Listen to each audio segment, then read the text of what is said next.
नमस्कार, मी नुपूर अष्टपुत्रे दैनिक बोंबाबोंबमधून आणि आज आपण संत ज्ञानेश्वरांची मुक्ताईच्या ट्रेलर लॉन्चला आलो आहे आणि आपल्यासोबत नेहा नाईक आहे, जिनी मुक्ताईची म्हणजे मेन रोल तिने केलेला आहे. सो हाय, कशी आहेस? हाय, मी खूप आत्ता अशी भारावून गेली आहे. हे सगळं इतकं असं वेगळंच सुरू आहे की असा विश्वास बसत नाही आहे. तिने खूप सुंदर काम केलेलं आहे, म्हणजे तिचे जे डायलॉग आहेत किंवा तिने जे बोललेले डायलॉग आहेत खूप छान डिलिव्हर केलेले आहेत. सो तू काय कष्ट घेतलेस त्यासाठी वेगळं?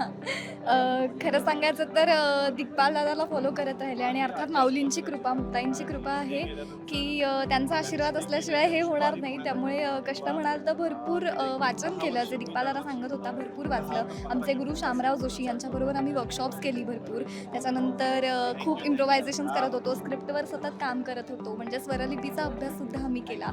सो खूप आधी काम झालं आणि दिग्पाल दादा जे सांगेल ती पूर्व दिशा असं आमच्यासाठी होतं, त्यामुळे तसं करत गेले. तू मुक्ताईचा जो रोल करत होतीस, सो त्याच्यात आणि तुझ्यामध्ये काही साम्य होतं का?